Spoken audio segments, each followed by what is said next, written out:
पाकिस्तान के बजट से ज्यादा पैसा तो भारतीय बैंड बाजा बारात में फूंक देते हैं। हाँ भाई, इस वेडिंग सीजन में होने वाली है 38 लाख शादियां और इसमें टोटल खर्चा होगा 4,25,000 करोड़। इतने तो जीरो भी गिनने में नहीं आ रहे। भारत की जीडीपी का 2.5% तो शादियां दे देती है। तो भाई साहब, भारत में शादी दो आत्माओं का मिलन नहीं है, इकोनॉमी के लिए च्यवनप्राश है। इस 4.25 लाख करोड़ में से कितना पैसा किस इंडस्ट्री को जाएगा, कितना ज्वेलरी सेक्टर में जाएगा, कितना कपड़े में, कितना इवेंट में और कितना खाने में, देखेंगे डिटेल में। और इन शादियों का बजट कितना है, 1 करोड़ से ऊपर की शादियां कितनी है, 25 लाख से नीचे की शादियां कितनी है, किस कैटेगरी में कितनी शादी हो रही है, वो भी देखेंगे आज की वीडियो में। और भारत की शादियों में थाईलैंड का इंटरेस्ट क्यों जगा हुआ है, मलेशिया का इंटरेस्ट क्यों है, श्रीलंका क्या कर रहा है। और इन शादी करने वालों को मोदी जी ने दिया है एक शानदार मैसेज अपने मन की बात में। तो क्या है उनके मन की बात, अभी जानेंगे इस वीडियो में। और शादी के सीजन से किस इंडस्ट्री को कितना बूम मिलता है, कितना पैसा खर्च होता है, कितनी शादियां होती है, सब बताएगा रे तेरा राहुल।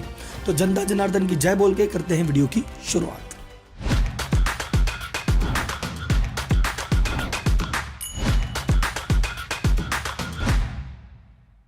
देखो भाई, बात ऐसी है कि इंडियन आदमी है ना, जिंदगी भर पैसा बचाएगा, घिसी हुई चप्पल पहन लेगा, छेद वाला बनियान पहन लेगा, पुराना स्कूटर घिस लेगा, लेकिन जब बात आएगी शादी की कोई कसर नहीं छोड़ेगा। 5 मिठाई से नीचे बात नहीं होगी, बारातियों का स्वागत पान पराग से होगा, चाहे उसके लिए लोन लेना पड़े। भारतीय आदमी बच्चों की पढ़ाई की बात आ जाए और घर में शादी की बात आ जाए, इन दोनों जगह पे बजट नहीं देखता। 20 साल की कमाई एक दिन में फूंक देता है। और जब एक आदमी नहीं, लाखों आदमियों की ऐसी ही मेंटेलिटी हो और ये सब लोग एक छोटे समय में शादी करने पे उतर जाए, तो पूरी की पूरी इकोनॉमी झूम उठती है, चाहे वो खाने वाला हो, चाहे कपड़े वाला या ज्वेलरी वाला। अभी तो भाई साहब, कोरोना काल में जो कसर रह गई थी 2-3 साल की, वो और निकालनी है। सारे भारतीय बदला लेने के मूड में हैं और आपको 2-3 डाटा से बदला भी समझ में आ जाएगा। करवा चौथ के दिन 15,000 करोड़ का व्यापार हुआ था। दिवाली का जो एक हफ्ता गया था, जिसमें धनतेरस से लेके आपका भाई दूज वाला वीक है, उस दौरान भारतीयों ने खरीदारी की है 3,75,000 करोड़ की। और अब confederation of all India traders यानी कैट के अकॉर्डिंग पिछले साल 32 लाख शादियां हुई थी, जिसमें 3,75,000 करोड़ लगे थे। अब की बार शादी के नंबर और व्यापार दोनों का रिकॉर्ड टूट रहा है।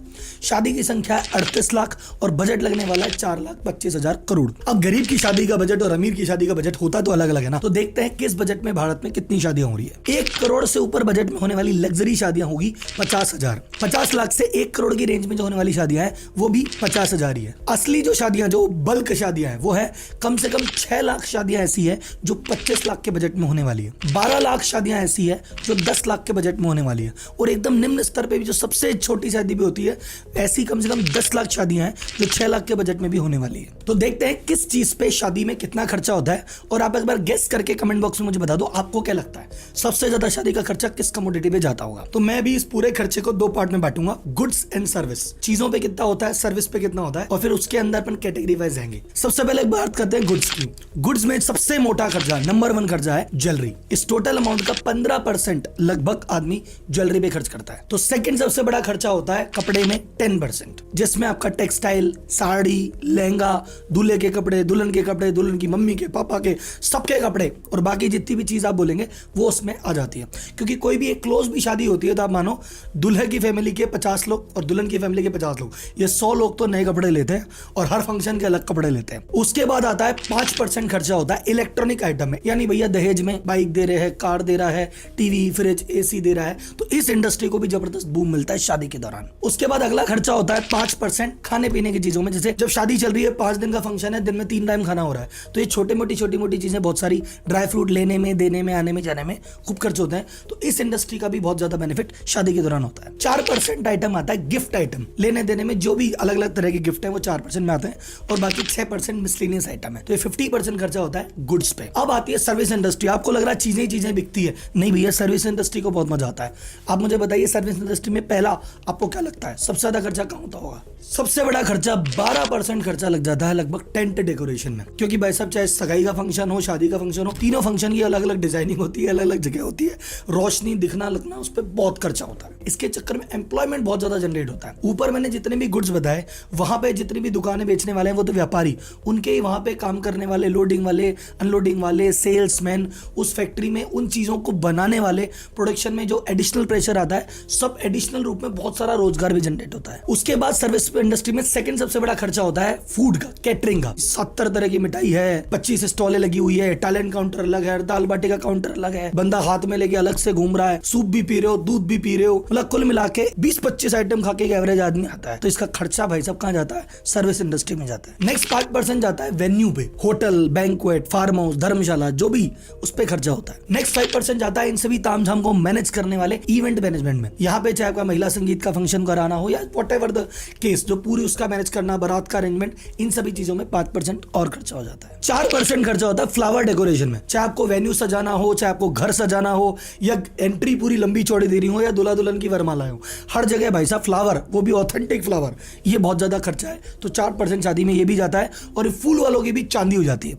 मतलब अगर आप गौर से देखेंगे तो बड़े से बड़ा व्यापारी जो एक बड़ा शोरूम लेके बैठा टीवी फ्रिज का, वो भी कमा रहा है, और रोड किनारे जो बैठा हुआ है दरी बिछा के माला बेच रहा है, वो भी कमा रहा है। 3% खर्चा ट्रेवल एंड कैब सर्विसेज में। ये वो बारात इधर जा रही है, बारात उधर जा रही है, इधर हमने बस बुक की, दूल्हे की गाड़ी अलग बुक है, दुल्हन की गाड़ी अलग बुक है, इस जीजा को लेने जाओ और फूफा जी को लेने नहीं गए तो वो नाराज भी हो जाते हैं। तो इनमें 3% में 1.5% खर्चा तो फूफाओं की गाड़ियों का है। 3% खर्चा था ऑर्केस्ट्रा एंड बैंड सर्विसेज का, क्योंकि जो नॉर्मल बैंड आपको 11,000 21,000 में मिल रहा है, शादी के दौरान अच्छे बैंड 2 लाख 2.5 लाख में भी जा सकते हैं। और उसके बाद तुम्हें जितना खर्चा करना उतना करो, क्योंकि तुमने करोड़ रुपए की शादी कर दी पर बारात में ढंग से नाचे ही नहीं, तो फिर काय बात की बारात। और ये नया खर्चा है जो शायद पिछले 10 सालों में है, इसके पहले तो होता नहीं था, लेकिन अब चालू हो गया भाई साहब। Photo and video shoot, pre wedding shoot अलग होगा, कैंडिड शूट अलग होगा, दूल्हे का शूट अलग है, दुल्हन का शूट अलग है। लगभग 3% खर्चा इन शूटिंग में जा रहा है। अब इसके बाद होता है 2% मिसलेनियस सर्विस। मिसलेनियस सर्विस में सोशल मीडिया सर्विस भी आजकल लोग ले रहे हैं कि भैया अपनी शादी के वेडिंग कार्ड बना रहे हैं, वीडियो बना रहे हैं, उसको भेज रहे हैं। 2% में कई शादियों में बार के भी खर्चे। 2% तो किधर चला जाता है पता ही नहीं चलता। 2% का तो हिसाब ही नहीं मिलता। आप 50 लाख का अगर शादी करने गए हो तो आपको 1-2 लाख के तो हिसाब ही नहीं मिलेंगे। तो इसने 2% इसी में डाल दिया। ये सारी इंडस्ट्रियां तो थी जो डायरेक्टली इफेक्ट होती है। इसके अलावा इनडायरेक्टली क्या होता है, एक तो इन सभी चीजों की वजह से एम्प्लॉयमेंट जनरेट होता है, और जब एम्प्लॉयमेंट जनरेट होता है, इनके हाथ में पैसा आता है, तो रिपल इफेक्ट काम करता है। रिपल इफेक्ट क्या हुआ साहब? एक फ्लावर वाला था जो खाली बैठा था, ले शादी के सीजन में अगर उसने 5 लाख रुपए कमा लिए तो क्या करेगा? वो जाके इकोनॉमी में खर्चा करेगा। तो ये जितने भी लोगों ने शादी के जरिए कमाया, अब ये लोग भी तो जाके कहीं आगे खर्चा करेंगे, तो इनका रिपल इफेक्ट इकोनॉमी में लंबे समय तक आता रहेगा। और ये आते आते जब ये कम होगा, अगला शादी का सीजन फिर आ जाएगा। इंडियंस अपनी शादी में इतना खर्चा करते हैं, इतना खर्चा करते हैं कि फॉरेन देशों की भी लाट टपकती है। अरे इतना खर्चा वहां कर रहे हैं, अगर ये खर्चा हमारे यहाँ पे कर लेते तो हमारी इकोनॉमी में भी बाहर आ जाती। और इसीलिए कई देशों की सरकारें, उनके टूरिज्म मंत्रालय इफेक्टिवली वर्क करते हैं कि कैसे इंडियंस को शादी के लिए यहाँ पे बुलाया जाए। अभी टर्की ने एक प्रेस कॉन्फ्रेंस करके कहा था कि हमारा one of the best destination for Indian weddings, और ओपनली वो इंडिया को इनवाइट कर रहा है। थाईलैंड ने वीजा फ्री एंट्री कर दी है, और थाईलैंड की गवर्नमेंट कह रही है कि हम इंडियन टूरिज्म डिपार्टमेंट से और दिल्ली मुंबई के वेडिंग प्लानर से टच में है कि ज्यादा से ज्यादा शादियां हमारे यहाँ शिफ्ट करवाएं, और दुनिया भर के इंसेंटिव उनको दे रही है। सेम काम अभी श्रीलंका ने भी किया है, मलेशिया ने भी किया है। अब आप बोलेंगे राहुल जी यार ये इन देशों को क्या मतलब इधर आके शादी करूं? देखो सर, एक फैक्ट बताता हूं आपको। इंडिया की जो HNI पॉपुलेशन यानी हाई नेटवर्थ इंडिविजुअल, जिनकी नेटवर्थ 8 करोड़ रुपए या उससे ज्यादा है, उनकी संख्या 2021 में भारत में 7,63,674 लोग थे, जो कि बढ़ के 7,97,000 यानी लगभग 8 लाख लोग हो गए। और 2027 तक ये संख्या हो जाएगी 16,50,000। और ये जितने भी हाई नेटवर्थ इंडिविजुअल हैं, ये कहते हैं जितनी शोशेबाजी करनी है हमको इंडिया में हो नहीं पाएगी, हमको तो बाहर जाके जलवे करने हैं। तो इनमें से अगर 2-5% लोग भी बाहर जाके शादियां करते हैं, और एक एवरेज शादी का बजट 20 से 25 करोड़ रुपए होता है, तो आप देख सकते हैं कि उस इकोनॉमी में क्या इंपैक्ट आता है। मैं जब रिसर्च कर रहा था तो थाईलैंड का एक बयान को देखने को मिला। इंडियन जितने वहां पे शादी करते हैं थाईलैंड में, उनमें 60% वो इंडियन होते हैं जो है तो भारत के निवासी, सिर्फ शादी करने वहां पे आए थे। दूसरा इंडियन जैसे मान लो जो यूएस में जाके बस गया, वो थाईलैंड आया, वो बात अलग है। जो भारत में दिल्ली मुंबई में रहता है, वो शादी करके आया 7 दिन, तो वो बहुत बड़ा खर्चा होता है। तो थाईलैंड और ये जितनी भी गवर्नमेंट है ये अट्रैक्ट कर रही है इनको। और इन्हीं बातों को सुन के मोदी जी ने अपने मन की बात के पिछले एपिसोड में कहा कि देखो जी, जितने भी HNI अल्ट्रा HNI है भारतीय, जितना पैसा खर्च कर रहे हो भारत में करो, ताकि भारतीय अर्थव्यवस्था को संबल मिले। ये बाहर जाके डेस्टिनेशन शादी करने का जो ट्रेंड है, इसको थोड़ा इनको सीरियसली विचार करना चाहिए, और अपनी शादी में अपने देश को भी सम्मिलित करना चाहिए। तो भैया ये था इंडियन वेडिंग की इकोनॉमिक्स का पूरा 360 डिग्री व्यू। क्योंकि जब भी हम कोई टॉपिक उठाते हैं तो उसके अंदर पूरी रिसर्च करते हैं और एक एक पहलू आपके सामने लेके आते हैं। और कोई ऐसा टॉपिक जिसको आपको लगता है कि है तो सामाजिक टॉपिक पर इसकी भी इकोनॉमिक्स समझा दो तो मजा आ जाए, तो भैया अगला वीडियो उस पर लेके आ रहे हैं। बस ये वीडियो में एक छोटी सी आपसे रिक्वेस्ट है, हर फैमिली ग्रुप में पहुंच जाना चाहिए, ताकि लोगों को पता पड़े, अंकल चाचा ताऊओं को, कि वो जो जीवन भर पैसा बचा के पैसा खर्च कर रहे हैं, वो एक तरह से खर्चा भी कर रहे हैं, इंटरटेनमेंट भी कर रहे हैं और देश की सेवा भी कर रहे हैं। धन्यवाद। जय हिंद।